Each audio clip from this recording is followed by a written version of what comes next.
Nesta edição você vai saber tudo sobre o livro que vai falar sobre o primeiro ano de governo Bolsonaro.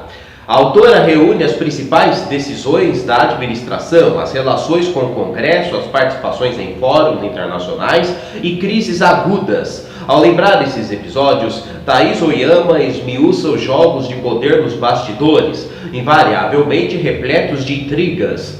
Nota-se pelo relato da jornalista, ex-redatora da Veja, que essas peças bolsonaristas formam uma torre instável e, por ausência ou deficiência de comando, essa torre parece estar sempre prestes a ruir. O Bolsonaro, retratado por Oyama ao longo de 272 páginas, é um homem público desconfiado, com muitas suspeitas, inclusive com relação àqueles que o cercam. Durante a campanha, depois de ser transferido para São Paulo após levar uma facada em Juiz de Fora, enfatizou que não queria ser internado no Sírio-Libanês, um hospital de petistas, segundo ele.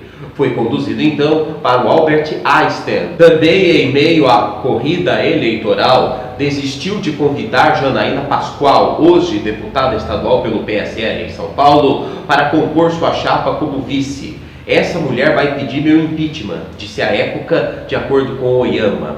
Não se tranquilizou, porém, depois de escolher Hamilton Mourão como vice. Ao longo do primeiro ano de governo, sua relação com o general foi marcada pela tensão. O presidente desconfia que o vice cobiça o cargo máximo da República e, por isso, conspira contra ele. No fim de semana de outubro, enquanto tomava água de coco na beira da piscina, no Alvorada, com um amigo, o presidente disse que, apesar do receio que tinha de ser alvo de drones, gostava de conversar ao ar livre porque dificilmente seria grampeado, escreve Oyama. Seu temor, confidenciou, era ser espionado por Mourão. As paranoias de Bolsonaro alcançam o Congresso. Segundo a jornalista, o presidente determinou que assessores do amigo e deputado federal Hélio Lopes, conhecido como Hélio Negão, se dediquem a caçar esquerdistas no segundo escalão dos ministérios, o que implica vasculhar redes sociais atrás de menções a Lula, por exemplo. Jair Bolsonaro tem raciocínio binário, dizem conhecidos de longa data, registra a autora. Quem não é seu amigo é seu inimigo. E enquanto os amigos de verdade são poucos, os inimigos estão em toda parte. O livro expõe ainda um político dado a decisões repentinas e com enorme dificuldade de dedicar atenção ao interlocutor quando o tema, ainda que seja importante, não lhe interessa. Além desse retrato pouco lisonjeiro do presidente, Tormenta apresenta revelações, como o fato de Bolsonaro ter cogitado demitir Sérgio Moro em agosto. Conforme noticiado na época, Moro enfrentou um processo de fritura de Bolsonaro em meio à crise com a Polícia Federal e a interferência do presidente no órgão. Na ocasião, Bolsonaro afirmou: se eu não posso trocar o superintendente, eu vou trocar o diretor-geral, completou. Se eu trocar hoje, qual o problema? Está na lei, eu que indico, e não o Sérgio Moro, e ponto final. A despeito dos conselhos de auxiliares, Bolsonaro decidiu que iria mesmo demitir Moro. Vou pagar para ver, disse. O general Heleno, que já tinha gastado seu arsenal de argumentos em defesa do ministro, ao notar a determinação do presidente, descarregou a última bala. Se demitir o Moro, o governo acaba, escreve Oyama. O ministro do Gabinete de Segurança Institucional é presença constante no livro. O fato de Bolsonaro e o general Augusto Heleno serem próximos desde os anos 70 não implica uma paciência ilimitada do alto oficial com o amigo presidente. Na reta final da campanha, Heleno estava com Bolsonaro em um encontro com empresários em São Paulo.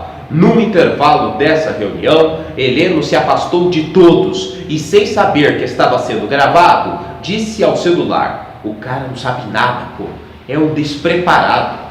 Também aparecem em Tormenta várias menções ao presidente do Supremo Tribunal Federal, Dias Toffoli, que se aproximou de Bolsonaro ao longo deste primeiro ano.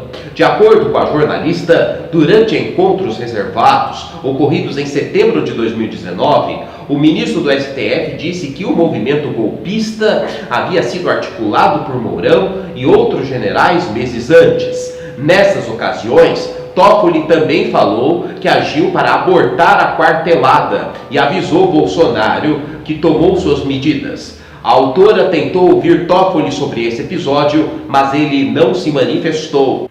Outra revelação do livro envolve o presidente e Fabrício Queiroz, ex-assessor do senador Flávio Bolsonaro, no período em que ele era deputado estadual. Queiroz é pivô de uma investigação contra o filho do presidente sobre um esquema conhecido como rachadinha, que consiste em coagir servidores a devolver parte do salário para os parlamentares. Segundo Oyama, o mandatário pediu a Queiroz que faltasse a um depoimento ao Ministério Público do Rio de Janeiro.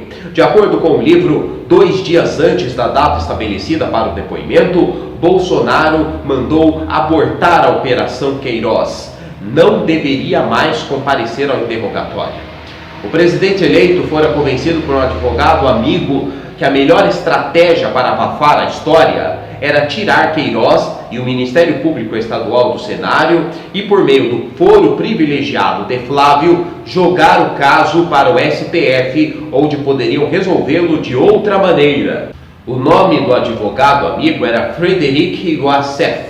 Nas páginas finais de Tormenta, a jornalista descreve uma reunião de Bolsonaro com deputados aliados ao Planalto. Discutiram um acordo do presidente com os partidos do chamado Centrão para tirar o COAF, órgão de inteligência financeira, das mãos de Moro.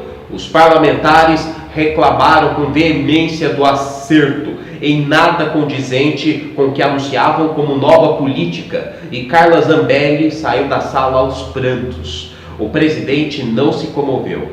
Bolsonaro não cedeu à velha política de uma vez, curvou-se a ela aos pouquinhos, escreve Oyama. Nas redes sociais, Bolsonaro criticou o livro, que chega às livrarias no dia 20. Essa imprensa é uma vergonha. Lê meus pensamentos e ministros se convencem a não demitirem a si próprios, disse nesta terça-feira, 14.